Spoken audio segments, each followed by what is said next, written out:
Pessoal, boa noite, tudo bem com vocês?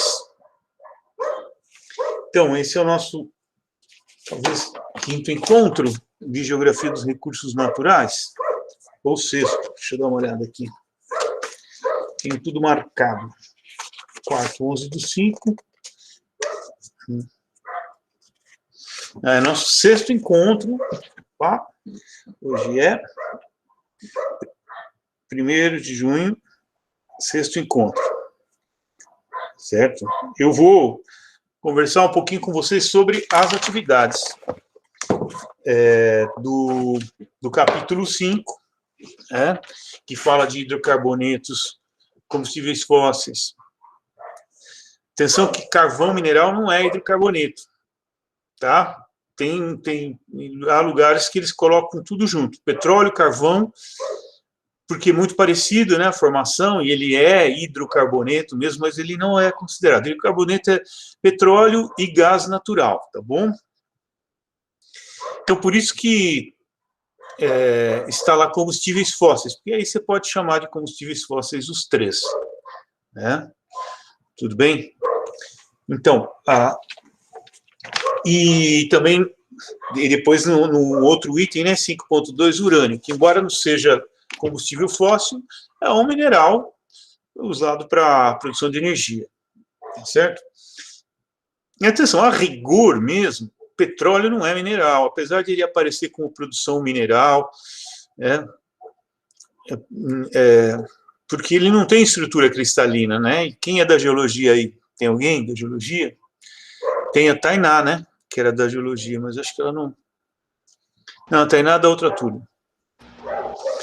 Para ser mineral tem que ter estrutura cristalina. Só que para a água que muda, que a água tem uma concepção diferente, que tem até uma legislação que define o que é água mineral, né? Não basta ter minerais para ser água mineral, tá certo? Tem que ter estrutura cristalina. Então, geologicamente, a água seria mineral só no estado sólido. Mas na legislação, vocês vão ver lá no capítulo 8, a água mineral... Chuva é água mineral? Não. Água do rio é água mineral? Não. Tá? É água que se infiltra e dissolve sais dos solos e das rochas. Muito bem. E ela é minerada. Ela é extraída com licença de lavra. Bom, essas definições mais precisas vocês vão vendo ao longo dos capítulos, né? Vocês já viram, né? Os capítulos são permeados aí de acurácia conceitual. Eles vão propondo, né? Uma precisão conceitual. Bom, em relação às atividades, eu vou fazer algumas observações e depois vocês falam o que vocês quiserem, tá? A proposta 1, que está na página 138 do livro, explica a variação da participação de petróleo na matriz energética brasileira entre os anos de 1970, 2005 e 2019. Certo? Expondo o que essa variação significa em termos de desenvolvimento econômico e autonomia energética. Primeira coisa, e essas... Aqui a participação energética, aqui 1970, tá, 2017. Então, vamos lá. Alguns responderam, né? A produção de petróleo aumentou de 1970 para cá? Muito. Como é que você sabe, Alexandre? Pela matriz energética? Acho que desde a descoberta do pré-sal, né? Foi acho que em 80, 90. E até desde a extração, o Brasil... Só vou chamar a atenção para o seguinte, ó. Em 1970, o petróleo representava 38,12%. Isso está na página 124. Em 2017, ou seja, 50 anos depois, quase, a contribuição do petróleo caiu para 32%.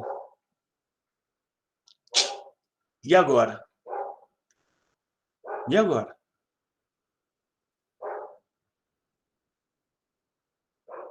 Como é que explica isso, se a gente descobriu o pré-sal e tudo mais?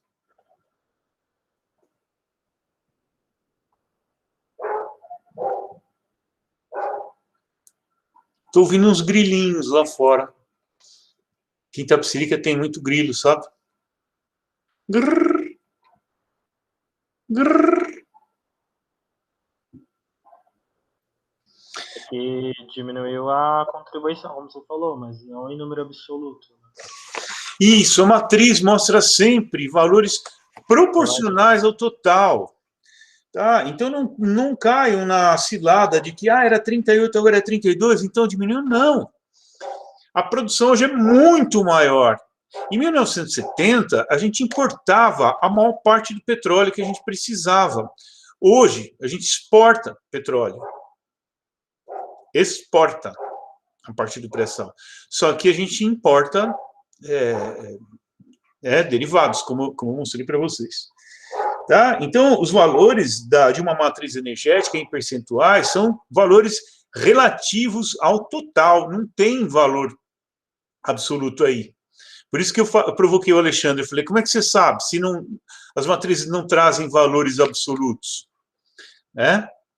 O único gráfico que traz valor absoluto é aquele que eu mostrei para vocês naquele artigo da análise comparativa da matriz energética do Brasil com o do Reino Unido. Lá no fim tem um gráfico, e aí ele mostra valores absolutos e percentuais ao mesmo tempo. Tá? Muito bem. Então, atenção. A lenha era 47%. Putz, pensa, gente. Quase metade da matriz energética do Brasil era constituída de lenha. Olha só. Isso é um sinal de subdesenvolvimento explícito, né? E agora, 8,6%. Depois do golpe, a situação, o IDH do Brasil, a situação, enfim, a renda, aí veio a pandemia, piorou ainda mais.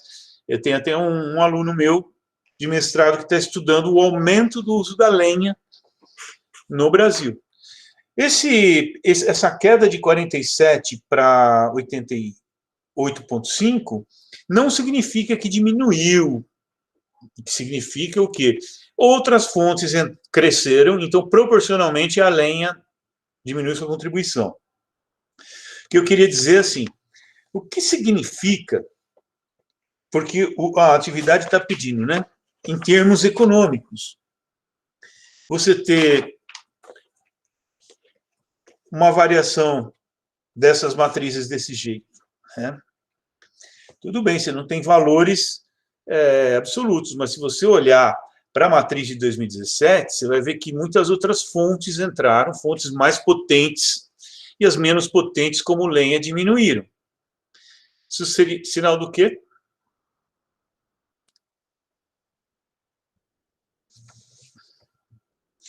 De desenvolvimento econômico, né, gente? Quanto mais lenha um país usa, mais subdesenvolvido ele é. Agora, uma variável interessante de se analisar nas matrizes também é a potência da matriz. Se aquela matriz tem muita energia atômica, muito combustível fóssil, ela é uma matriz mais potente. Tá?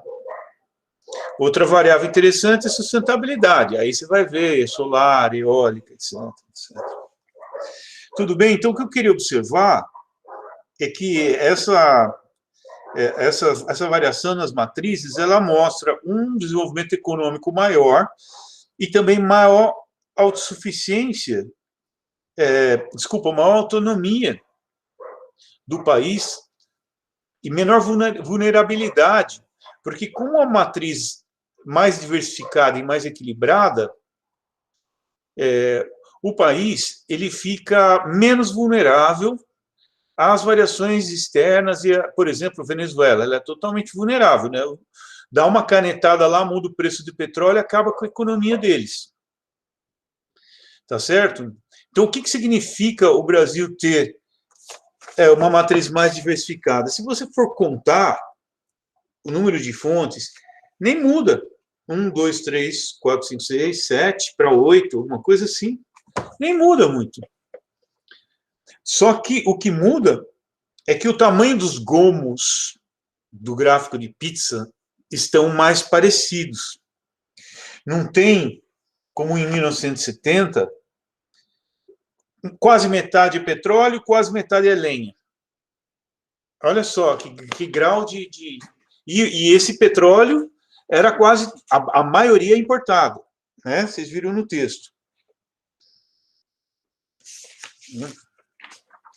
Tá? Então, uma matriz, por si só, ela já é um universo analítico muito interessante, que desvenda muitas coisas sobre um país. Autonomia, soberania, vulnerabilidade, potência, né? As economias potentes você vê pela própria matriz energética. Sustentabilidade. Ocorre que a sustentabilidade, você não pode, vocês vão ver no capítulo 7, tem metade da matriz energética do Brasil é renovável. Olha, que incrível, né? E é mais ou menos isso mesmo. Aí você pega metade da matriz energética de Mali é renovável. E aí? Como é que você vai comparar o Brasil com o Mali? Se a matriz energética é parecida em termos de energias renováveis, reprodutíveis, tal, etc.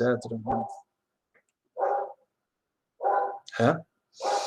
Por isso que lá no capítulo 7, vocês vão ver os tipos de biomassa. Né? Uma coisa é usar etanol, biodiesel, que é biomassa. Outra coisa é usar lenha e carvão vegetal.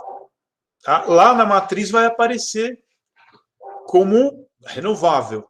Ainda vai aparecer como renovável. Mas se a gente não fizer essa diferenciação, que tipo de biomassa que é, se é tradicional ou moderna, a gente pode achar que o nível de desenvolvimento econômico do Brasil e do Mali é parecido. Tudo bem? Podemos continuar ou alguém tem alguma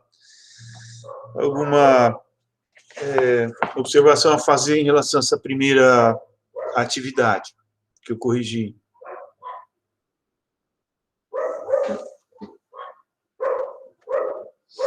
Não?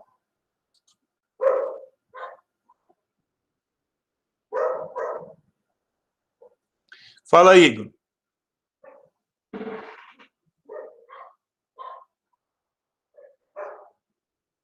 Ele fez assim, não sei se ele ia falar alguma coisa, ele falou, dá licencinha um pouquinho que eu vou sair. Eu não entendi qual foi. Tudo bem. Vou passar para a proposta 2, atividade 2. Lembrando que está no livro, na página 138. Proposta 2 diz, estabeleça correlações entre matriz energética e matriz de transportes no Brasil, tente tirar algumas conclusões. Então, tem vários grupos aí que fizeram aí essa proposta 2. Muito bem. Se você olhar a matriz de transportes do Brasil, desde 1970 para cá, se quiser, e a matriz energética, o que fica muito claro é que elas estão em desacordo, elas são incongruentes, incoerentes. Parece que são matrizes de um país diferente. É difícil acreditar que um país tão dependente, que sempre fomos até uns 10 anos atrás, e ainda somos em relação a diesel, um país tão dependente em diesel tem uma matriz rodoviária. Se eu olhasse a matriz de transporte, depois olhasse a matriz energética, eu ia falar, são países diferentes. Não pode isso estar uma contradição no mesmo país. Essa é a questão principal, quando você compara. Né?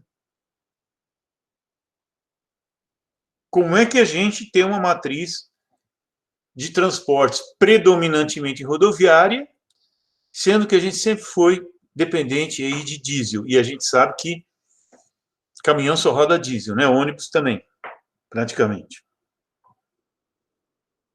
Por quê? Por que dessa contradição? Ninguém quer falar nada? Política, né, Jonathan?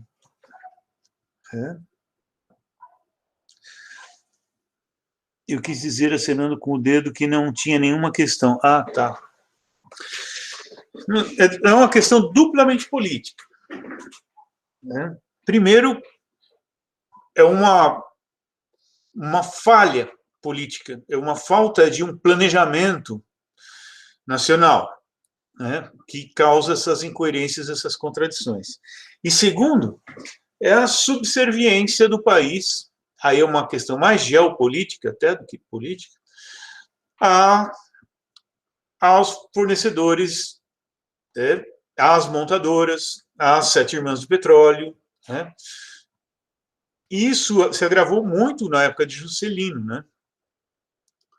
Não estou dizendo que, sabe, foi totalmente ruim a Volkswagen ter vindo para cá no final dos anos 50, né, e etc. e tal. Só que isso consolidou uma matriz predominantemente rodoviária. Foi com Juscelino que se consolidou, porque as montadoras começaram a vir para cá. Era muita pressão.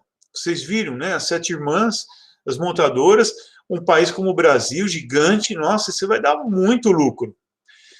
Sabe, se ele começar a construir esse país ferrovias para cima e para baixo, a lucratividade dessas grandes empresas e dessas nações que exerciam muita influência na América Latina ia ser baixa. Tá? Por isso também esse outro viés político. O interno é que não havia uma coordenação entre o Ministério de Minas e Energia e o Ministério de Transporte, por exemplo. Eu duvido muito que eles tenham pensado em fazer esses 2 ministérios uma reunião em algum dia para tratar desse assunto. Agora, o que eu quero salientar é que alguns ainda confundem matriz com fonte de energia. A matriz do petróleo. Não se fala isso, matriz do petróleo. A matriz do petróleo veio crescendo. Não. Cada país só tem uma matriz energética, que é aquela pizza dividida em gomos. Cada pedaço daquele representa uma fonte. Tá?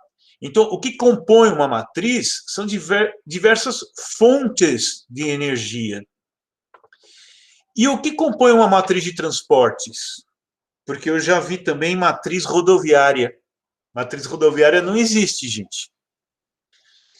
Matriz rodoviária é da mesma forma que não existe matriz de petróleo, não existe matriz rodoviária. Se a matriz energética é composta de fontes diversas, o que compõe uma matriz de transportes?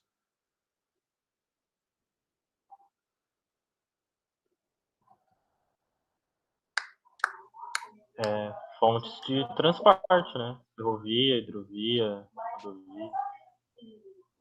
Quase, Aline. O que você falou? Então, fontes de transporte. Eu falei rodovia, ferrovia, hidrovia. Formas de transporte, você falou? Falei fontes de transporte. Não se fala fontes de transporte, se fala fontes de energia. Modais, aí sim. Modais. Então, a nossa matriz de transporte é composta pelo modal rodoviário, modal ferroviário, modal aquaviário, etc., modal aeroviário. Então, são modais que compõem, tá? Eu só fiz essa observação porque eu ainda vi em alguns momentos essa, digamos, essa inacurácia. Agora, tem uma coisa também que eu gostaria de alertar, que na geografia parece que é assim, né? Eu vou falar, está gravando, mas eu vou falar.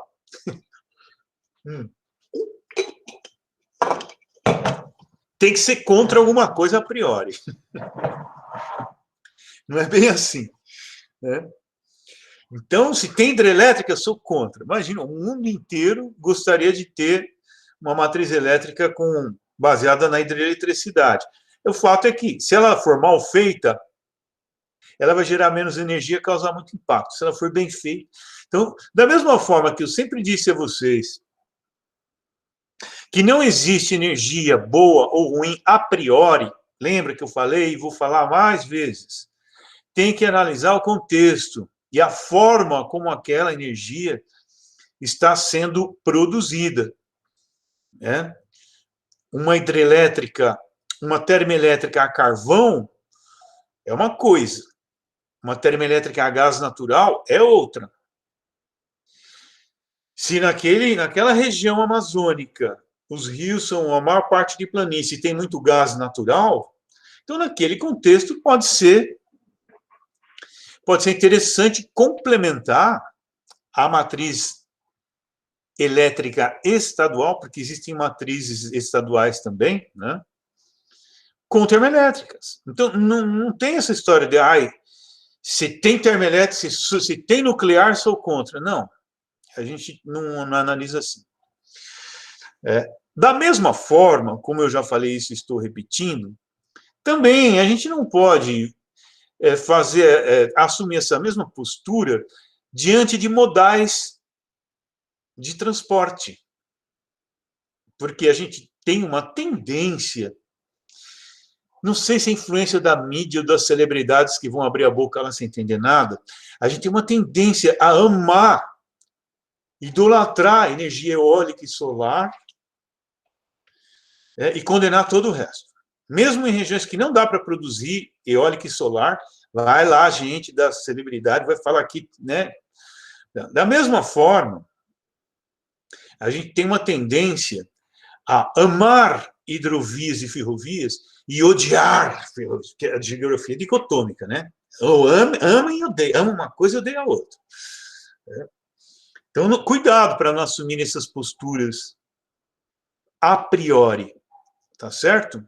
Porque existem contextos em que o modal rodoviário é insubstituível.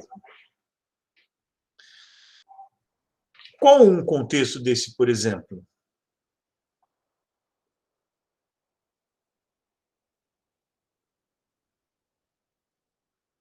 Professor, eu acho que é possível dizer que o modal rodoviário é insubstituível se a gente for analisar numa escala maior.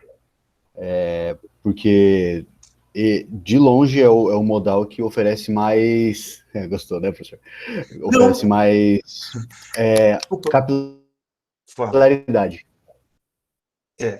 Mas, para ser mais preciso, Thales, o Tainan, acho que foi ele que escreveu aqui, no contexto urbano, metropolitano. Porque imaginem vocês, toda aquela carga, eu moro aqui na beira da Regis, Itapecerica está... E perto do início do Rodoanel, que começa ali no Embu das Artes. Então, eu vejo, eu testemunho o número, os congestionamentos gigantescos de caminhões que passam aqui, que trazem toda a produção da região sul, passa aqui na minha frente, por caminhões. E se bobear do Mercosul também. Tá? Então, horrível, né? Porque se viessem trens de carga do Rio Grande, de Porto Alegre, ou de Uruguaiana, ou de Montevidéu, ou de Buenos Aires, sei lá, para cá, vocês têm aí a relação mais ou menos, né? Vocês já têm ideia de quanto isso economizaria de acidentes, de estrada, de combustível, de poluição, etc, etc, etc, de preço de mercadoria, etc, etc, etc, tá? Porém, a hora que toda essa mercadoria chega na região metropolitana, o modal ferroviário já não é mais adequado. Por quê? Porque toda essa mercadoria ela vai para diversos lugares, tem que ter mobilidade e agilidade. Ela chega na região metropolitana, tem que fazer assim, ó, para tudo quanto é lugar. E se subdividir, inclusive em caminhões menores, caminhões maiores, porque os maiores vão para o Ceasa, os menores podem chegar até o centro da cidade, inclusive isso. Seja com rodízio de horário, para não transtornar, porque antes não tinha rodízio de horário. Eu ia até a USP, atrás de caminhão, e na frente de caminhão, porque quando não tinha um rodoanel, foi em 2001 inaugurado esse trecho aqui, eu tinha que ir para a USP, pela Regis, passando pelo Embu, Taboão, Vila Sônia, eu demorava o dobro de tempo que eu demoro agora, porque imagina toda a produção chegando de caminhão em São Paulo, e mesmo as que vão para o Rio, para Campinas, para Santos, que muitos desses caminhões carregam coisas para Santos, para os portos, tinham que entrar na cidade. Não tinha outro caminho para ir de Porto Alegre até Santos, ou de Curitiba até Santos, que não fosse passando pela Marginal, entrando na Marginal Pinheiros e pegando a Imigrantes e indo para lá. Não tinha outro jeito. Teria pela Rio Santos, pelo litoral, mas isso seria muito pior, inclusive. Né? Estradas bem menores, sinuosas e cheias de... Enfim. Tá? Então, recado. Outra coisa. Depende também que quando a gente fala de transporte rodoviário, a gente está falando basicamente cargas, né? Primeiro, depois passageiros, enfim.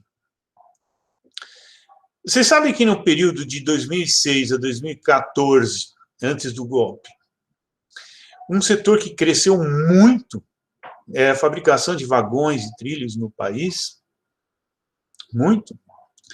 Chegou a mais ou menos 25% das cargas rodarem sobre trilhos.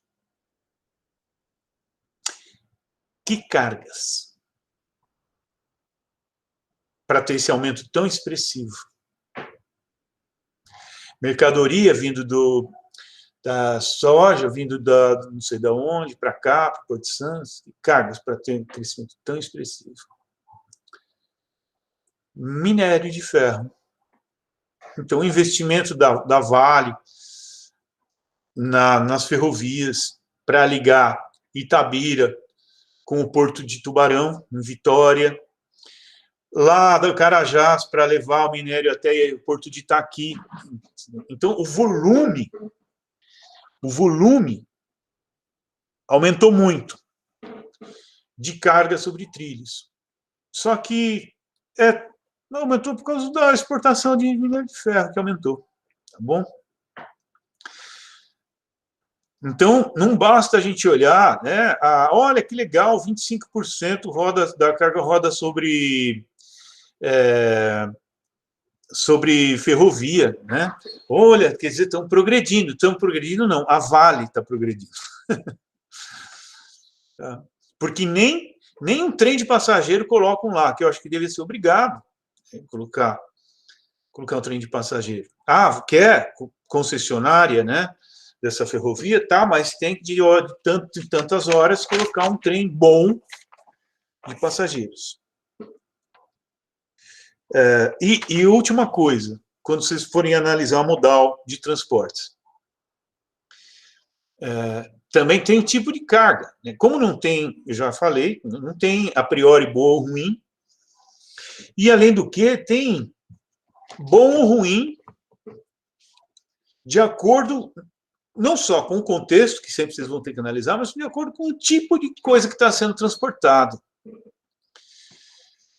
Tá? Imagina vocês virem uma carga perecível do Mato Grosso até Santos, por hidrovia. Bom, ela vai perecer lá na divisa, lá no Rio Paraná, ela já pereceu, se ela é perecível. Tá? Então, aí tem que ser mais rápido, dependendo do tipo de carga. E também tem cargas que têm um valor comercial, né? Precisa chegar logo. Automóveis, por exemplo. Automóvel. Não dá um mês, a outra montadora lança um concorrente e aí começa a perder venda. Então, é muito rápido, tem que ser muito rápido. Tanto é que a gente só vê automóveis sendo transportados em cegonhões, né? Que chama aqueles caminhões. Aquele caminhão cheio de carro novo, assim, que você passa e fica olhando.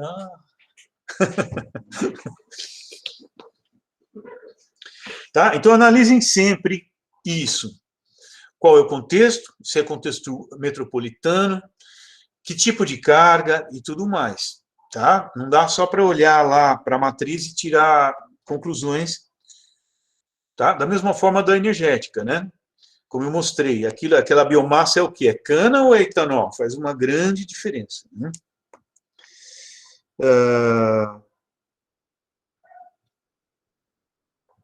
Então. E o transporte ferroviário, já que a gente está falando do que é transportado, né? Se para cargas ele não é adequado no meio urbano, para carregar o quê ele é adequado? Muito adequado no meio urbano. Pessoas? Hein? Pessoas? Passageiros. Passageiros. O metrô, é transporte sobre trilhos, os trens metropolitanos, né? E aí há uma diferença. Vocês percebem? Enquanto o ferroviário para carga é bom em estrada e no meio urbano não é bom para estrada, né? E no meio urbano é bom rodoviário, para transportar pessoas é o contrário, né? No meio urbano é pior o rodoviário, porque polui mais, e etc., engarrafamento, e melhor o ferroviário, que são os trens metropolitanos e o metrô.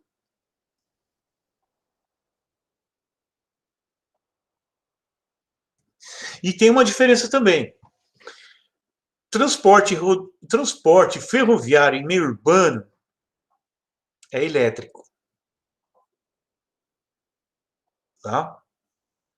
Transporte ferroviário para levar minério de ferro até o porto de Tubarão e Vitória, normalmente queima óleo. Tá? Imagina se fosse queimar óleo, né? Os trens que tem aqui, o metrô, ia morrer todo mundo asfixiado dentro do metrô.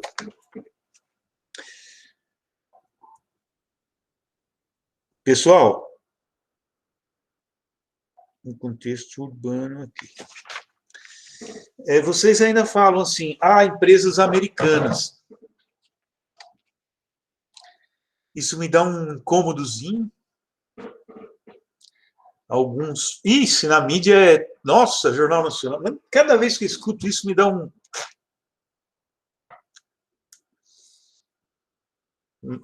Por que será? Eu anotei aqui, porque eu vi escrito. Professor, empresas americanas, você se refere às petrolíferas? Qualquer um.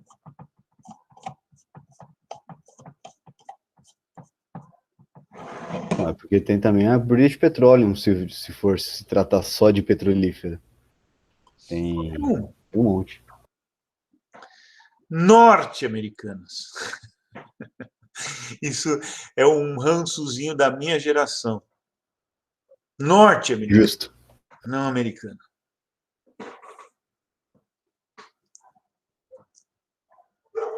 E mesmo o norte-americano ainda não é adequado, porque... E os canadenses, que são norte-americanos? Tem que ser estadunidense, né? E os mexicanos, que são Yankee, norte-americanos? os mexicanos. É. Né?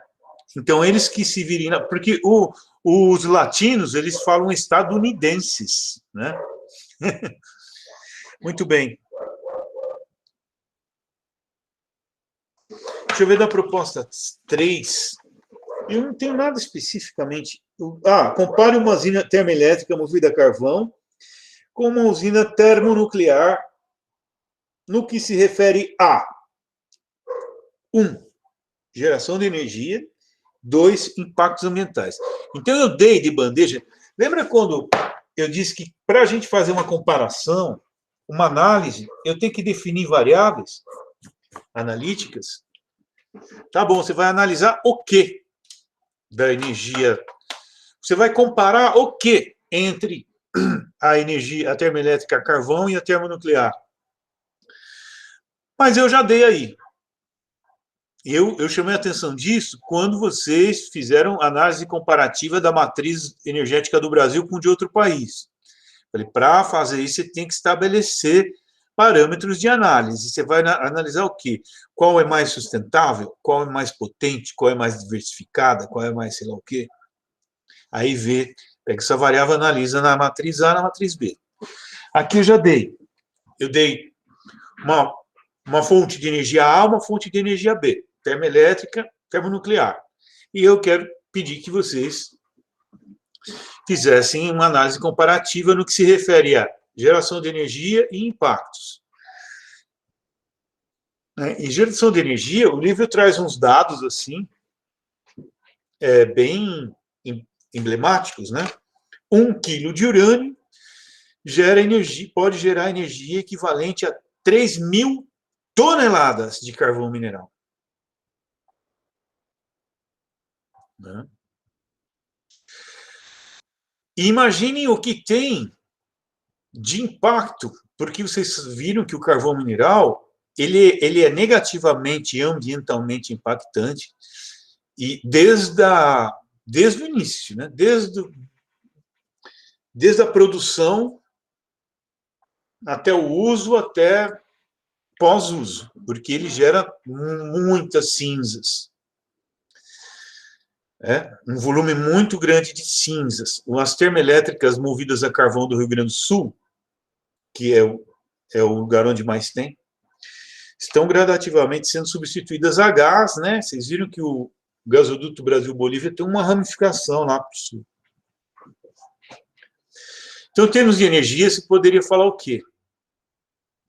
Que, comparativamente, a energia nuclear é muito mais potente do que a energia termoelétrica a carvão. Muito mais potente. E agora imaginem que, sendo muito mais potente, para gerar o que uma usina nuclear gera, você precisaria de várias a carvão, né? Espalhadas e poluindo. Depende do contexto. O Rio Grande do Sul é o maior produtor de carvão. Ele vai fazer o quê? Jogar fora? Vai jogar fora? Não é Santa Catarina, professor? Oi? Não é Santa Catarina? Eu acho que é o Rio Grande do Sul, de longe ainda. Você é catarinense? Não, é que eu morei em Santa Catarina. Morei em Criciúma, justamente. É Criciúma. Vamos dar uma olhada? Eu acho que o livro traz essa informação, não traz? Vou dar uma olhada aqui. Aí é uma briga. Uma vez eu estava falando com o pessoal lá do Sul, que eu estava querendo ousar levar o pessoal até lá. Eles são muito orgulhosos disso. Vai falar para os governos, não, você não pode usar, porque é poluente, né? Sendo que tem uma grande produção. que vocês acham? Seria melhor não usar e exportar? Professor, eu tenho uma dúvida sobre essa questão do carvão, que é a seguinte.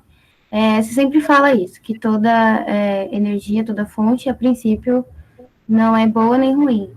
Só que todo o contexto que eu penso do carvão, tudo que eu li aqui sobre o carvão, e em qualquer lugar, eu sempre acho que não tem como não ser ruim. Ele em contextos de países, por exemplo, 90% da eletricidade da Polônia vem de... Porque eles têm muito carvão. A vantagem do carvão é que ele é abundante. A tecnologia para usá-lo, todo mundo conhece, é só queimar. Né? Então é simples, não é igual a energia nuclear. Então, digamos, ele gera imediatamente energia barata onde estiver precisando. Eu não posso achar que isso é uma desvantagem. Só que isso vem acompanhado de desvantagens. Então, toda fonte de energia terá vantagens e desvantagens. Algumas têm mais, como o carvão. Por isso que ele está sendo gradativamente substituído, não só no Brasil, mas no mundo, pelo gás natural. É o gás natural que vai fazer a transição energética de uma matriz baseada em combustíveis fósseis poluentes, como petróleo e carvão, para uma matriz mais limpa. Esse salto não vai ser dado assim, tum! Vamos passar do carvão para a eólica. Não. O gás natural, ele está fazendo cumprindo esse papel no mundo inteiro. Tanto é que vocês viram que em 2040 ele terá sido a que mais cresceu e o carvão a que mais diminuiu, em relação pelo menos entre os combustíveis fósseis, né? Vai ficar assim, 3 partes iguais, para petróleo, carvão e gás. Atualmente é petróleo em primeiro lugar, carvão em segundo e gás em terceiro, eles vão ficar equivalentes, e o outro quarto, né, do gráfico para outras energias. Então, nós estamos bem longe ainda de uma substituição de matriz energética, né, para chegar numa matriz energética limpa. Imagina a China, Sara, vai falar para o Xi Jinping, né, para fazer substituição o país, o maior produtor de carvão mineral. Eles demandam energia de todas as fontes, nuclear, hidrelétrica, eles têm gigantescas, todas. Um país daquele tamanho, com aquela população crescendo que cresce, não vai abrir mão. Então, a nuclear tem suas desvantagens? Tem. Vai ver se o Japão vai abrir mão da fonte nuclear. Ele não pode, senão a economia vai decrescer. O Japão importa tudo, gás natural, petróleo, tudo para gerar energia, urânio, tudo para gerar energia. Então, uma economia poderosíssima, igual a japonesa, falou assim, vamos fazer tudo eólico aqui, solar. Não, estamos muito longe disso. Muito longe. Por quê? Porque essas energias, embora exerçam fascínio, né, na gente, eu queria tanto que o mundo fosse só solar e eólica, né, eu queria tanto que o mundo fosse assim, elas geram muito menos energia do que as fontes tradicionais. E são mais caras. A energia solar ainda é bem mais cara do que a eólica e outras fontes, para gerar menos energia. Então, a gente tem que ser realista na hora de... Tá? Então, Sara, olha o contexto. Né? Até aqui no Rio Grande do Sul tem bastante vento, né? Porque tem os ventos minuanos, lá os ventos regionais, e tanto é que o Rio Grande do Sul tem os maiores parques eólicos, né? Disputando aí com o Nordeste, com Bahia, com o Rio Grande do Norte, Ceará. Então, dá para pensar em desenvolver de forma complementar? Dá para pensar em substituir o carvão por gás, porque o ramal do gasoduto Brasil-Bolívia chega até lá? Dá. Tá? Mas essas coisas, elas vão... basicamente assim, é barato, é fácil, então vai ser isso que a gente vai usar. É igual a China. É barato, é fácil, então vai. Você vai para fontes mais sofisticadas e mais sustentáveis, se você não tiver outras, ou se você for um país muito rico e com um movimento ambientalista muito forte, como a Alemanha, por exemplo, a Suécia e tal. Se não, tá? Então, continuando a comparação, a energia nuclear tem suas vantagens? Tem, é super potente, não emite gases, etc. Quer dizer, tem várias vantagens. Né? E uma única desvantagem, as duas. Quais seriam essas duas desvantagens? Da nuclear. Digamos, da nuclear em relação à termoelétrica movida a carvão, que é o que a questão pediu. Professor, eu acho que nesse caso é que a energia nuclear, você tinha comentado que ela tem uma data para terminar. Essa é uma desvantagem. E porque ela tem vida útil de poucas décadas. Hein? E porque é mais caro. E o lixo também, né? O lixo acho que é o grande problema, né? O lixo. O lixo é um problemão. Um problemão. É porque, imagina, o que é o lixo nuclear? É o urânio que foi usado? Não, tudo. Todas as peças que vão ser substituídas para aumentar a manutenção, todos os equipamentos que foram usados e não vão ser usados mais, podem estar contaminados, um monte de coisa. Então, embora o volume de lixo, atenção, da termonuclear seja bem menor, é muito mais problemático do que o enorme volume de cinzas produzidas pela termoelétrica, porque é muito mais fácil lidar com toneladas de cinzas.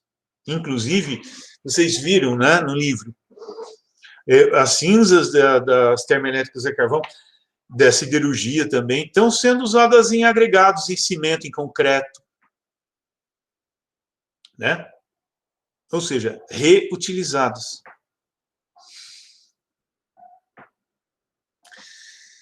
Mais alguma coisa em relação a essa comparação aí que nós fizemos? Alguma pergunta, pessoal?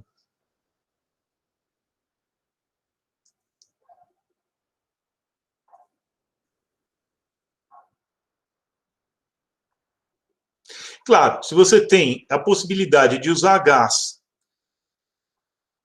numa termoelétrica que antes é carvão, ótimo. É equivalente o preço, então vai. Se for só por questões ambientais, dificilmente essa substituição será feita. Se for só por questões ambientais. Então, deixa de usar o que tem, importa o que não tem, vai pagar mais caro e tal. Né? Então, é uma sorte. O Brasil, nossa, tem tudo para ser uma maior potência energética, ainda mais com o pré-sal, né? Agora. Tem de tudo, tem urânio sobrando, aí todas as minas, uma só está em atividade e é suficiente para Angra 1, Angra 2, Angra 3 exportar. O resto. Só uma.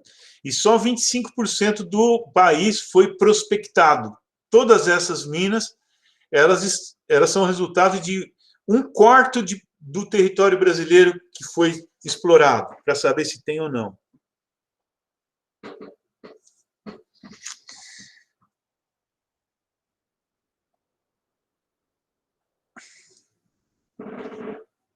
Bom, em relação à quarta,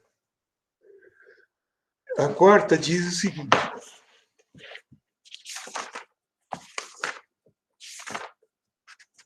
pesquise sobre todas as possibilidades de uso de gás em ambiente doméstico, analisando as vantagens e desvantagens. Né? uns fizeram no setor de transporte, carro a gás, meu carro a gás na garagem, tá, é doméstico. Não, eu queria, tudo bem, valeu o esforço, mas eu queria assim, bom, aqui dentro de casa, o que poderia funcionar a gás? O meu computador já sei que não. A não ser que o gás fosse usado num gerador elétrico aí fora, aí a eletricidade, que é o que se faz muito em São Paulo, em alguns lugares, vocês sabiam? Por exemplo, na Avenida Faria Lima, tem muitos edifícios que não podem faltar energia de jeito nenhum. E eles têm geradores a diesel. Então, qual é a tendência agora desses geradores serem a gás? Porque nos horários de pico de gasto de energia, eles não podem ficar sem energia, não pode... da mesma forma como hospitais, não podem ficar sem energia. Prisões, não podem ficar sem energia. Então, naquele mapa de vulnerabilidade energética de São Paulo, que a gente fez, quem mora perto dessas áreas é menos vulnerável, porque essas áreas têm mais segurança energética. Ou seja, se você mora perto de hospital, perto de prisão, ou perto desses edifícios inteligentes, super, que tem na Faria Lima, que nunca vai faltar energia porque tem geradores, então a probabilidade de você ficar sem energia é menor. Morar numa área de baixa vulnerabilidade energética. Claro, tem outros fatores também. A gente sai dessas aulas aprendendo várias coisas, né? Inclusive dicas sobre como escolher a sua casa, a sua localidade. Inclusive, esse mapa, ele poderia ser usado pelo mercado imobiliário. Olha, esses apartamentos que eu estou te oferecendo aqui para vocês, família... Fica perto aqui da prisão. Ele está numa área verde, de baixíssima vulnerabilidade energética. Por isso o preço dele é mais caro. Não tem só tem isso. Essa prisão aqui do lado, mas olha, é super seguro. Não precisa se preocupar com isso. Tem um cadeião aqui, mas olha, pode até surgir gente, mas energia não vai faltar. Energia não falta. Tem outras variáveis, né? Se tem muita árvore, é engraçado que em bairros ricos, né? Que o geógrafo, a priori, ele acha que os pobres são mais vulneráveis a tudo. Ele já parte desse pressuposto, antes de analisar. E, no geral, são. Mas tem coisas que não são. Por exemplo, a falta d'água e a falta de energia. Não são as populações mais pobres que sofrem de falta d'água e sofrem de falta de energia. Eu moro aqui na periferia da metrópole. Aqui, rarissimamente, acaba a luz e acaba a água. Porque tem um sistema aqui. Agora, Cantareira entrou em colapso. Quem que perdeu? A Zona Norte, a região da Cerqueira César, até Campo Belo, até bairros assim de classe média alta ficaram sem água. A gente aqui na periferia... Por isso que eles se preocuparam bastante, né? Por isso que Por isso que eles se preocuparam bastante, porque faltou água na Cerqueira César, nessas áreas mais novas. Talvez, né? Faltava em Vila Mariana, olha só. Porque tem lugar que sempre enfrentou rodízio de água, mas ninguém fala de crise. Mas aí tem uma questão de gestão, não vai nem cortar longe. A exclusão social vai junto com tudo, né? Vai junto com a exclusão. Agora, em energia também, eu tenho um aluno de doutorado que está fazendo uma correlação entre vulnerabilidade energética e vulnerabilidade social. Então, ele pegou esses dois conceitos. Bate, onde as regiões de maior vulnerabilidade social são as regiões de maior vulnerabilidade energética? Não necessariamente. Por quê? Porque um dos fatores que aumentam a vulnerabilidade energética é a densidade de árvores por hectare em vias. E você tem muito mais árvores em bairros como Pacaembu, Morumbi, etc., e ainda tradicionalmente bairros nobres, portanto as árvores já são velhas. Então é muito mais fácil cair uma árvore e cortar um fio nos jardins do que em outro lugar que não tem árvore. Né? Mas por que eu estava falando isso?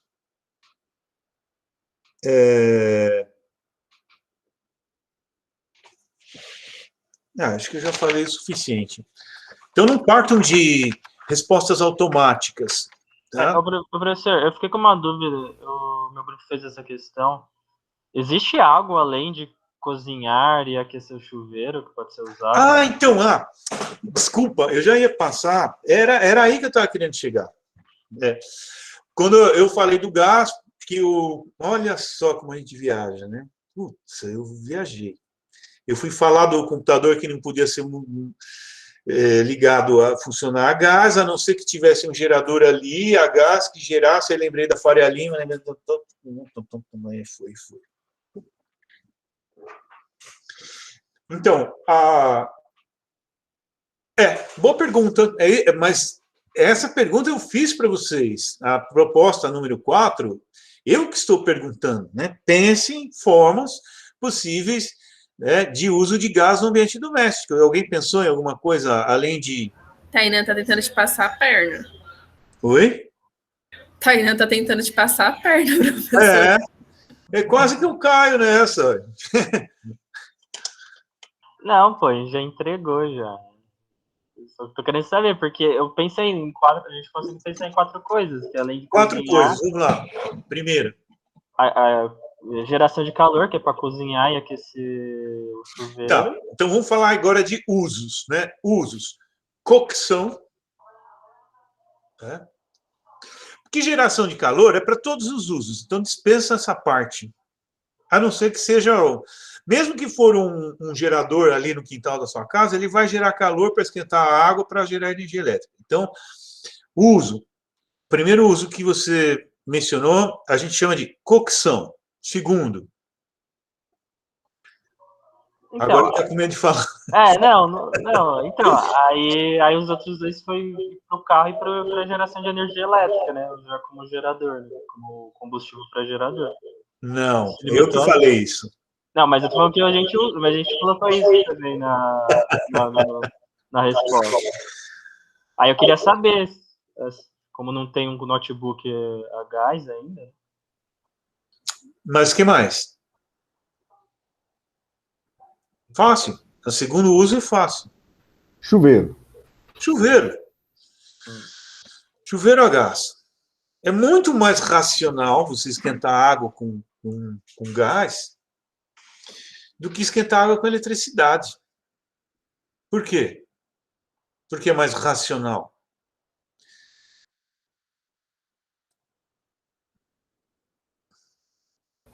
Porque a energia... Oi? Fica à vontade, Sara, fica à vontade. É que a gente foi falar e falou junto. Tá.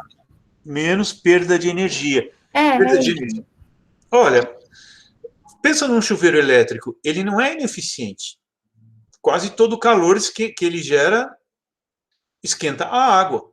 A única perda que tem é o vapor que sai e vai para o teto e embolora lá o teto. A única perda que tem. Que não é pouca também, né? Mas, enfim. Esse vapor, se a água estiver muito quente, também em outros sistemas... Jonathan, mas a gente está falando... Vamos tentar falar sobre o ambiente doméstico agora. Por que seria irracional?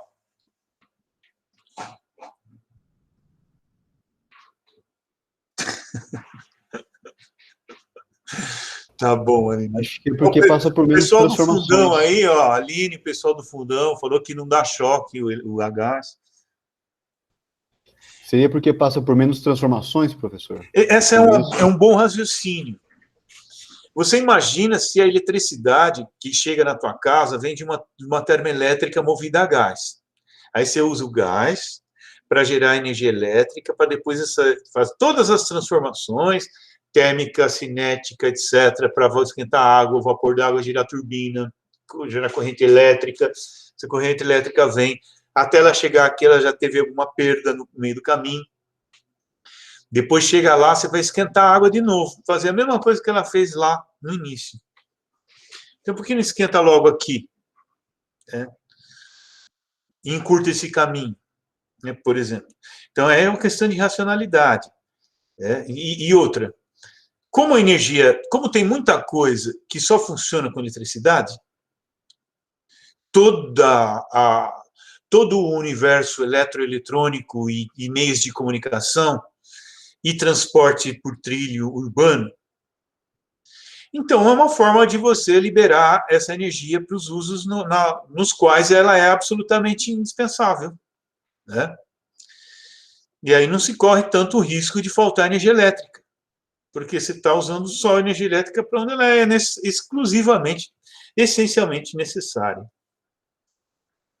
Tá? Agora, professor, mas e pensando em todos os impactos, assim, da produção e do uso, porque, e ainda mais pensando no nosso caso em específico, assim, de ter hidrelétricas e tudo mais, será que não vale a pena usar energia elétrica no lugar de gás e outras fontes que parecem ser mais poluentes a princípio? Porque eu fiquei me perguntando isso quando eu estava assistindo seu vídeo, né? Que você falou assim, ai, que tristeza usar, sei lá o quê, para esquentar um pão, assim, sendo que você podia fazer no fogão. E aí eu não entendi, porque eu pensei, mas o gás não tá poluindo mais do que a energia elétrica não é mais limpa, entre aspas, assim? Isso é, inclusive a gente fez esse cálculo. Haveria 2,5% a mais de emissões na atmosfera da cidade. Se todo mundo substituísse os seus chuveiros elétricos por a gás, haveria 2,5% a mais de gás carbônico. Principalmente desses 2%, a maior parte é gás carbônico, embora gás carbônico não seja um gás poluente, né? Não sei se vocês sabem disso. O gás carbônico não é considerado um gás poluente. Acontece que se ele tiver uma concentração muito alta, ele vai gerar alguns problemas, né? Tanto na atmosfera, quanto, enfim. Mas se colocar lá a lista de gases poluentes, ele não consta. Ele pode alterar algumas características do clima se ele tiver em alta concentração. Mas por isso que eu estou falando isso, porque... Então, boa questão. Outra coisa, quando a gente fez esse estudo, o pessoal lá do RCGA não gostou muito, porque eles querem... o centro de pesquisa existe para estimular o uso do gás. E a gente mostrou para ele que... A gente mostrou num estudo que se eu usasse 50% gás, 50% eletricidade dentro da minha casa, a minha conta de energia ia aumentar 11%, em média. Aqui no contexto de São Paulo. Se for em outro contexto, pode ser diferente, mas no contexto de São Paulo seria assim, né? Então, deu um resultado por conta... Oi? Desculpa, professor, só para ver se eu entendi o raciocínio. Por conta da gente usar muita energia hidrelétrica, a energia elétrica fica mais barata do que a energia, o gás diretamente. Mas se fosse, por exemplo, em Tóquio, que usa muita energia nuclear, já seria o caso de usar gás? Sei lá, é esse o raciocínio? Eles importam gás, né? É a energia que tiver mais disponível e a mais, pensa assim, é a que tiver mais disponível e é mais barata. E é mais barata e é mais sustentável. Se a gente conseguir combinar essas coisas, né? O que ocorre é que, normalmente, eu sempre digo, a economia é a prima-dona da sociedade, né? Ela que manda. Então, o que é mais barato vem primeiro, não é o que é mais sustentável, o que é mais... Enfim, por isso há uma resistência. Bom, até para substituir, por exemplo, outras pesquisas fazem, vamos substituir todos esses geradores por gás, vamos substituir todos o transporte coletivo e transporte de caminhão por gás. O transporte de caminhão, se ele usasse gás em vez de diesel, de cara, 20% a menos no preço dos fretes. De cara. Então, o que eu estou querendo mostrar para vocês, que são várias variáveis. Não é assim, isso por exemplo, eu uso aqui solar. Eu acho Assim, a coisa mais confortável para o meu espírito é tomar banho quente sem gastar isto de energia elétrica, nem gás, nem nada. Bom, enfim. Entende? O que dá para fazer no ambiente doméstico é dar uma diversificada para não ficar tão vulnerável. O que ocorre é que se você tiver 50% da sua casa movendo a eletricidade, 50% movendo a outra coisa, quando acabar a luz, 50% da sua casa ainda funciona. Agora, se for tudo elétrico, 100% da sua casa vai parar de funcionar. Só o fogão lá, que normalmente é a gás. Então, chuveiro a gás. A queima do gás natural, ela é bastante eficiente, ela é completa, é bastante eficiente. Ele é bem menos poluente do que os seus irmãos combustíveis fósseis. É por isso que eu digo que o gás está crescendo mais do que os outros. É ele que está fazendo essa transição. Outra coisa,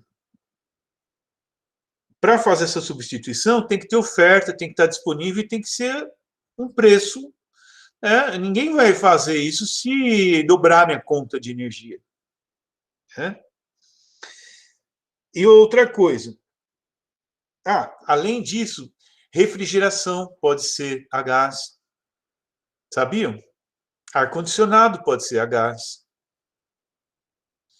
Geladeiras. Antigamente, as geladeiras funcionavam a gás. Dá uma olhada no Google aí para vocês procurarem assim, refrigeradores antigos movidos a gás. Movido a gás. E a geladeira, ela corresponde a 30% do gasto de energia doméstico. Não é o ferro elétrico? O ferro elétrico gasta mais, o chuveiro gasta mais. Mas você toma banho uma vez por dia, passa roupa de vez em quando. A geladeira ela fica o tempo inteiro ligada. Por isso que ela representa esses 30% da minha conta de luz. Então, se substituísse por gás, talvez houvesse uma boa redução aí, tanto na conta quanto na insegurança, né, na vulnerabilidade. Aproveitando que você falou isso aí, você deve estar vendo, né, que o pessoal já está falando em crise hídrica, que vai afetar a produção de energia, está prevendo até apagão, né? Queria saber comentário seu sobre isso, né? Sobre o quê? Sobre o que estão anunciando de crise hídrica relacionada a apagão de energia. O pessoal lá de Manaus também me perguntou isso ontem. Gente, quando há racionamento, o racionamento ele nada mais é do que o resultado de uma má gestão. Tanto de energia quanto de água. A gente tem dados científicos suficientes aí de mais de um século, desde o século XIX, para ver quanto que chove a cada ano, de quando em quando chove muito, de quando em quando chove bem menos. Se a gente usasse esses dados científicos para subsidiar, se a gestão pública, tanto do abastecimento de água como de energia, usasse esses dados para planejar, a gente não ia enfrentar esse tipo de situação. Tem regiões com muito menos recursos naturais do que nós e que não enfrenta racionamento nem de água nem de energia. Então, é mais uma vez incompetência mesmo dos governantes. Foi assim em São Paulo. São Paulo vai crescendo, crescendo, crescendo. Vai ter água para todo mundo? O Brasil está crescendo, crescendo, crescendo. Vai ter energia para manter esse crescimento? Entende? Então, é o resultado mais claro da falta de competência e falta de eficiência da gestão. Tá? Quando você faz coisas às pressas, que nem vamos colocar bombas para pegar o volume morto, não sei o quê, parará. Falta de planejamento. Dados para subsidiar o planejamento existem. O que eu queria... Uma outra coisa, ainda um pouco em relação a isso, foi tirado, né, o horário de verão.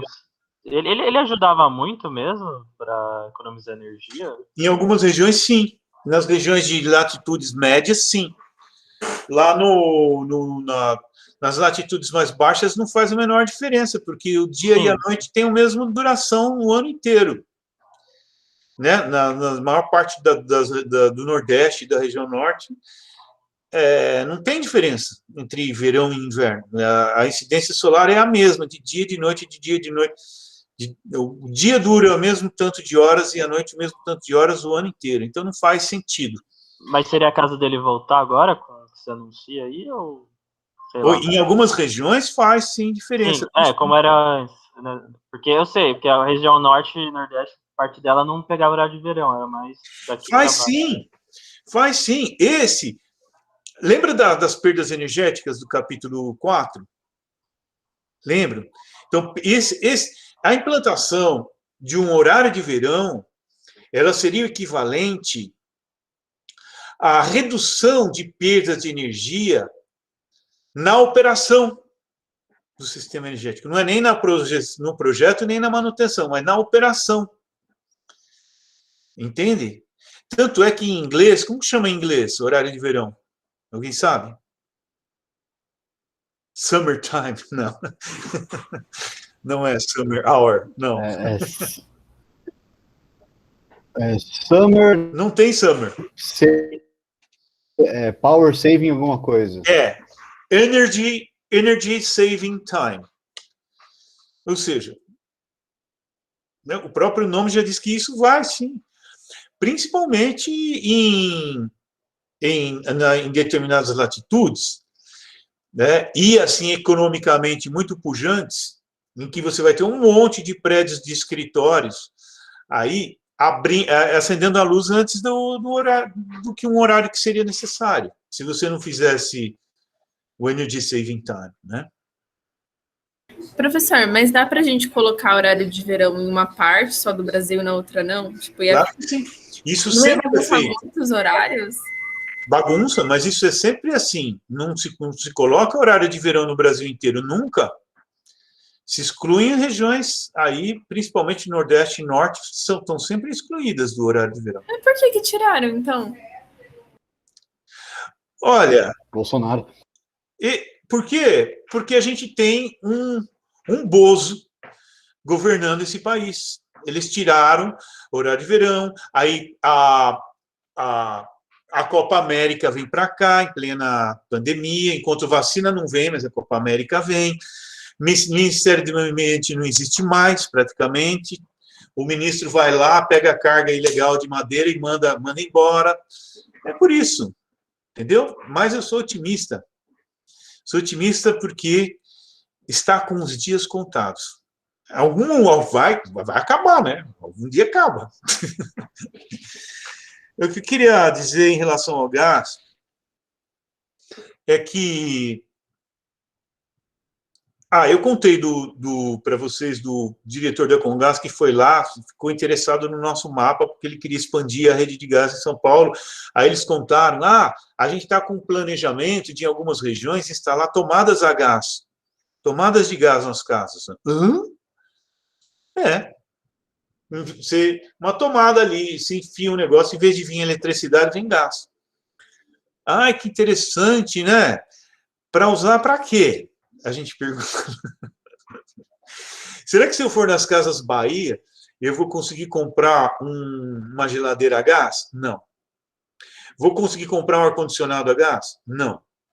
Vou conseguir comprar uma televisão a gás? Não. O fogão a gás, sim. Mas aí que está. Você tem uma alimentação técnica e mercadológica. Técnica de fornecimento mercadológica, você vai fazer o que se fornecerem mais? E uma importante que eu estaria fazendo esse ano se o projeto não tivesse acabado.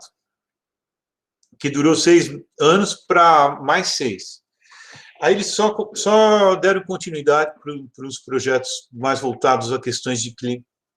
mudança climática. Eu acho que eu vou até começar a pesquisar mudança climática, sabe? Porque aí você ganha apoio financeiro. O nosso não era o caso. Sabe o que a gente propôs fazer? É fazer uma grande e ampla survey em São Paulo, uma pesquisa, tentando detectar a resistência das pessoas em usarem o gás. Inclusive, a foto que eu disse no início, que eu estava tentando mostrar, era isso. Nós reunimos muitas reportagens de jornais mostrando, até no início do ano passado, teve uma família de japoneses que estavam voltando da Disneylândia e não sei o que, aí morreu todo mundo por causa de vazamento de gás. Vocês viram isso? Um horror. E a gente começou a procurar mais, achamos várias reportagens de acidentes de gás com morte. Então, o brasileiro, a gente chegou à conclusão, ele também não usa mais gás, não é só por causa de limitação mercadológica e técnica, com a resistência cultural. Nós não temos tradição de usar gás para além do fogão. E mesmo assim, no fogão, a gente fica meio assim, né? Ai, tá chorando. A gente fica assim, né? Países como o Irã, por exemplo, é incrível. Todos os prédios têm tubulações que sobem, registros que distribuem para os andares, todos. Tudo movido a gás. Porque eles têm muito. Eles nem questionam. Agora, eu não sei se eu ficaria tão confortável aqui no Brasil, se fosse um país que tem tradição, então, aqui no Brasil, tudo aqui movido a gás, assim, né? Professor, o brasileiro tem tem medo de coisa invisível, tipo gás, radiação, comunismo. Gostei. Aí vão fazer gato de gás, né? Aí vão fazer mal feito, vai. Então,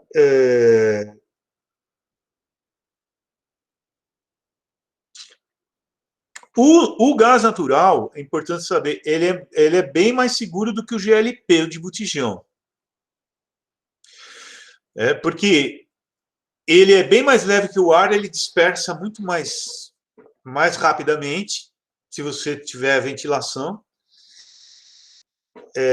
Um desses acidentes é porque fecharam todas as janelas e o gás não pôde escapar, né? Esses acidentes. Outra coisa, o ponto de ignição dele é muito mais alto. Você precisa de uma temperatura muito mais alta para que ele exploda, por exemplo, entre em ignição, do que o GLP. Então, ele é menos perigoso, ele asfixia menos. Porque como ele se dispersa mais rápido, o perigo de alguém morrer asfixiado, o que o GLP faz? Você para de respirar, você não consegue mais respirar. Esse que asfixia. Por isso que coloca um cheiro nele, né? Porque ele é inodoro. Então, para você perceber quando está vazando, eles injetam enxofre ali, alguma coisa nele, para ele ter cheiro. Aquilo não é o cheiro do gás, o gás é inodoro. Aquilo é colocado para que você perceba quando estiver vazando. Senão você morre, de uma hora para outra cai duro, assim, sem respirar. Acorda, estava lá fritando um ovo. Aí não sei o que aconteceu, acordou lá nas nuvens, lá, os anjinhos tocando flauta. Eu estava fritando um ovo, o que aconteceu? Vazou gás. Que humor esquisito. Tinha mais uma coisa que ia falar. Então, vocês perceberam como a análise de matrizes energéticas, de transporte, de uso de energia, de perda energética, os momentos possíveis de haver perda, de não haver perda, os usos domésticos, quantas coisas a gente tem que levar em consideração? Portanto, a ideia de isso é bom, isso é ruim, a priori, vençam isso, superem isso. Tá? Tem que trazer muitas variáveis aí para análise, né? preço. Isso vai gerar dependência. Que a Bolívia é o nosso vizinho, digamos, mais humilde, assim, em termos geopolíticos, e fosse uma superpotência do nosso lado, que ficasse fornecendo gás para a gente e aumentando o preço a toda hora ou ameaçando cortar o fornecimento a toda hora. A Bolívia não vai fazer Que nem a Rússia para os alemães? Exatamente. Exatamente. A Rússia, ela se reergueu como potência, né? Muito em função dos recursos naturais, do gás, de petróleo, etc., que fornecem para o leste europeu, tá? E para a Europa, principalmente para o leste europeu, para a Europa. Então, é um exemplo em que recursos naturais e influência geopolítica andam juntos, porque normalmente não é assim. Você pegar o Brasil, os recursos naturais que o Brasil tem, ou que a República Democrática do Congo tem, e vai lá ver qual a influência geopolítica que tem no mundo. Não, normalmente não é assim. E aí você pega um Japão, uma Coreia do Sul, que não tem paupérrimos em recursos naturais, e a influência que eles têm na economia do mundo, na geopolítica, não andam junto. Mas no caso da Rússia, já que você mencionou, anda junto sim. Porque o Putin, ele se pautou, né, na reconstrução do país, muito em função das riquezas dos recursos, de energia principalmente. Não estou dizendo se isso é certo, se é errado, se está bom, se não está bom. Eu tinha mais uma coisa que eu ia falar que eu esqueci.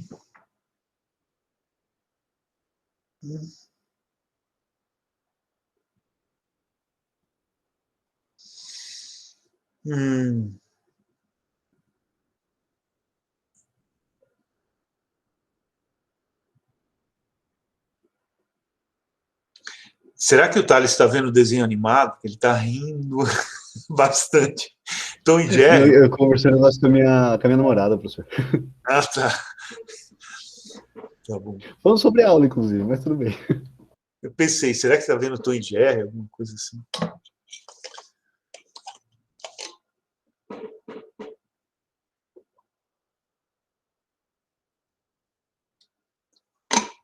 Então, vocês viram?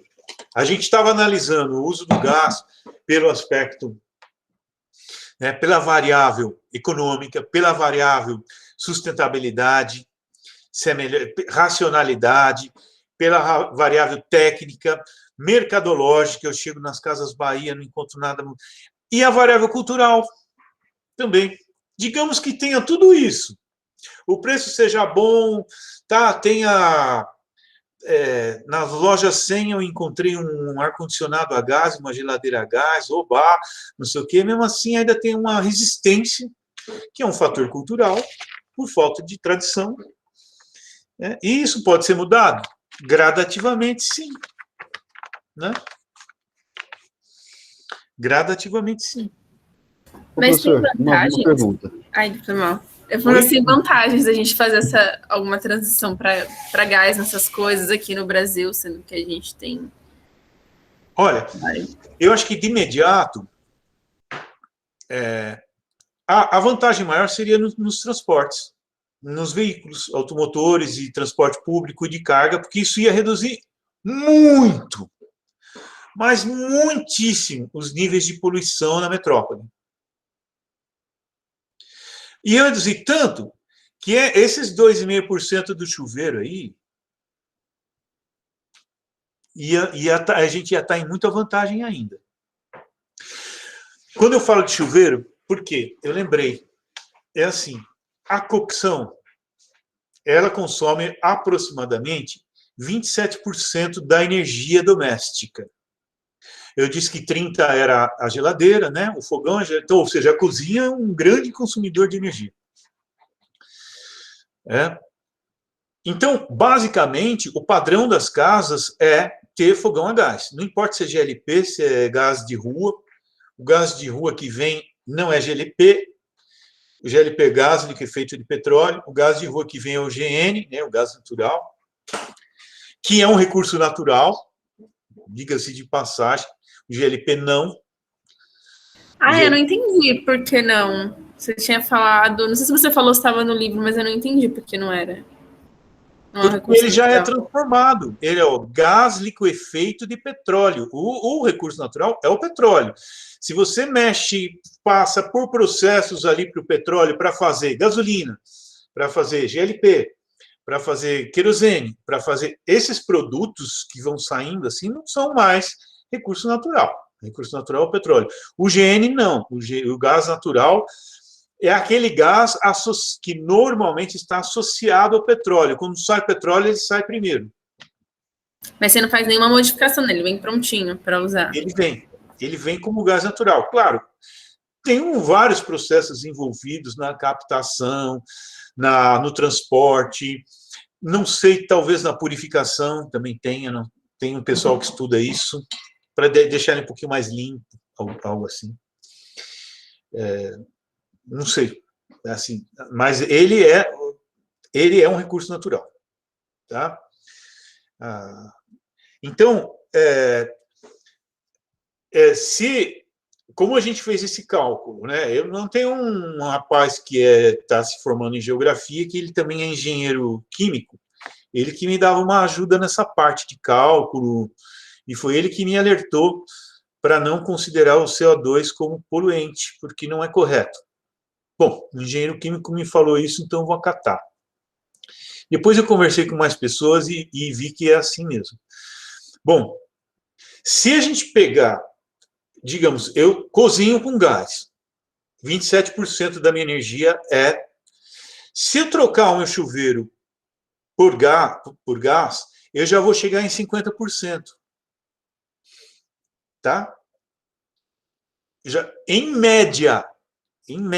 Aí eu vou ter uma casa que funciona 50% com energia elétrica e 50% com energia a gás.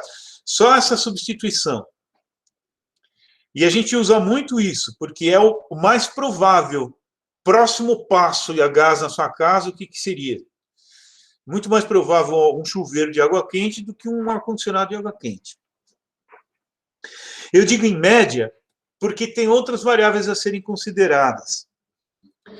Por exemplo, um indicador que o IBGE nos dá é a densidade de habitantes por domicílio. E aí, dependendo da densidade de habitantes, o chuveiro vai funcionar muito mais e o fogão vai funcionar muito mais. E talvez essa relação não seja tão assim 50-50, digo em média. Né? A geladeira vai abrir e fechar muito mais, vai gastar mais energia. Mas você vai fazer comida para bastante gente, você vai fazer em quantidade também, tem isso, né? Vai demorar mais no processo. Aí já não sei. Aí tem uma outra vertente que fez, né, desse estudo, que fez esses cálculos assim, então, para publicar alguma coisa, assim, tem que ter um número médio, sabe? Para mídia. Quando a gente foi publicar o mapa de vulnerabilidade, e um monte de gente veio atrás da gente, a revista Exame, o INPE, não sei quem, a Congás, um monte de gente veio querendo saber, a gente começou. Bom, se fosse substituído por gás, as classes de alta vulnerabilidade, que são X%, diminuiriam para tanto por cento. As de alta vulnerabilidade passariam de 13 e quantos por cento para 11 e tantos por cento. Por outro lado, eles falam, para. Pode parar. Eu quero um número. Senão fica impublicável esse negócio. Aí teve que calcular para fazer a média. Em média, 11% a menos de vulnerabilidade, ou seja, a cidade ficaria 11% mais segura energeticamente. Aí, quem quer saber o detalhe, vai lá no paper, no mapa, e vai ler com detalhe quanto cada classe diminuiu ou aumentou. Pronto. Professor, você pode mandar esse dado para a gente? 50% aí, em média. Oi? Desculpa, você pode mandar isso aí para a gente? Oi? Você pode mandar isso aí para a gente, professor? Posso. o mapa e o texto? Posso, mas vocês vão ler? Aquele paper lá comparando o Brasil com o Reino Unido, vocês leram? Eu imprimi para ler, professor. E eu gastei aqui na minha impressora. É um passo. Sara, já deu o primeiro passo, imprimiu. Eu faço assim também. Imprimo tudo, depois vou pondo na ordem de prioridade o que é mais urgente. Imprimo.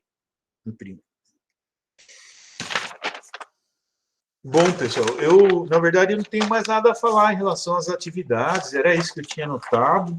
Eu acho que eu falei até muito, porque vocês já perceberam como é um tema complexo, né? Cheio de variantes e variáveis, né? Eu tenho uma coisa para falar ou para pedir assim, em relação às atividades. Não é minha pergunta. Eu queria perguntar se existe a possibilidade, assim, das pessoas que estão entregando todas as atividades toda semana, não sei, receberem um agrado, assim, na nota no final, sabe? Porque, assim, não sei, de repente, se todas as atividades somarem um ponto extra na nota no final, alguma coisa assim, porque essas atividades, elas têm sido muito bacanas, assim, de se fazer em grupo, sabe? Pelo menos o grupo com quem eu estou fazendo, a gente está conversando toda semana, antes de entregar, a gente se reúne, e a gente conversa, tem umas trocas muito bacanas, e está sendo um trabalho muito significativo, sabe? E óbvio que eu poderia dizer, eu faço esse trabalho por prazer ou para o nosso aprendizado, sabe? Mas se isso fosse valorizado em formato de nota, a gente também ficaria muito feliz no final. Normalmente isso é considerado, tanto é que a Sâmia está colocando lá, tem uma lista de presença, que é só para eu saber quem está na turma ou não. Eu não tenho como controlar a presença, apesar de que, terminando essa gravação aqui, eu recebo do Google Meet um relatório de participação. Então, eu sei todo mundo que está participando de cada um, né? Mas como também não é obrigatório, eu estou gravando e depois eu vou mandar, eu também não sei se a pessoa falou, eu não posso estar lá, mas eu vou ouvir a gravação depois. Então, eu não tenho como controlar. Mas as atividades todas estão sendo lançadas na lista, e sim, isso vai acontecer no final. Bacana, porque assim, dizer que isso vai formar a nota no final não é justo porque não estava no programa da disciplina desde o começo, mas se virar uma coisa extra, acho que poderia ser bacana, né? Porque, nossa, tá sendo muito, muito legal mesmo. Uma das partes boas da semana, assim, é reunir com o grupo. A gente se reúne, assim, das 10 da noite até a meia-noite, na quarta ou quinta-feira, a gente se reúne nesse horário. É pesado, mas tem sido muito bom, assim. A disciplina não legal, fico contente de saber. Para mim, o que mais importante é que a disciplina esteja instigando, esteja ensinando, tem muita coisa para aprender, toda semana tem coisa nova para aprender mesmo, para refletir mesmo, né? E essa é a intenção, e se está funcionando assim, eu fico feliz. E obrigada por abrir essas vagas para pessoas de fora da geografia. Eu acho que enriquece tanto para a gente que é de fora, quanto para as pessoas da geografia, né? Porque quando a gente vai fazer os exercícios, a gente sempre tem que conversar primeiro sobre qual pergunta a gente vai responder, e a gente sempre tenta trazer as coisas juntas. Então, por exemplo, você da biologia, né? Desculpa. Essa da biologia, aquela pergunta que era para falar sobre um recurso natural e como estava relacionado com outras coisas, a gente quis falar sobre peixes no lago, e aí a gente trouxe coisas do ciclo de vida dos peixes, porque era parte da biologia, e aí a galera da Geo fez a parte mais física mesmo, e a gente trouxe a parte da biologia, e acho que todo mundo aprende nesse processo assim, de troca. Quando é presencial, bom, essa disciplina é uma disciplina eletiva aberta, né? Então, sempre tem gente da geologia, da biologia, da química, relações internacionais, é incrível. E isso é interessante, porque esse cruzamento de informações diferentes ocorre muito mais numa aula presencial, lógico, né? Por exemplo, se você não me falasse isso, eu nem ia lembrar que você era da biologia, lembrei depois, e nem ia lembrar que essas coisas estariam acontecendo. Agora, em sala de aula, presencialmente, a gente está vivenciando isso, sempre, nessa disciplina, muito mais do que nas outras, assim, né, que é mais fechadas para a geografia. Legal.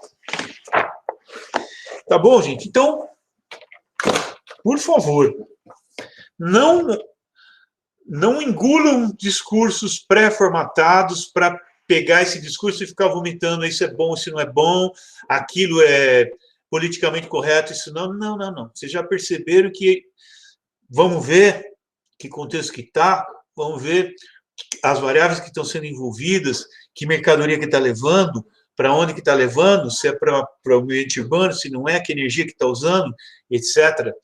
E o preço disso é sustentável, não é sustentável, enfim. Procurem enriquecer a análise geográfica dessa forma. De que forma? Trazendo o máximo de variáveis que podem influenciar a sua análise ali, daquele contexto que está sendo estudado. Tá bom? Ô, Thales, aí você me manda um e-mail, tá? Lembrando de mandar aquilo, porque senão eu não vou lembrar. Tá bom? Pode deixar, professor. Tá ok. Vou parar de gravar agora. Interromper a gravação. Beleza, interromper a gravação. Aqui, interromper a gravação. Tchau, então, gente.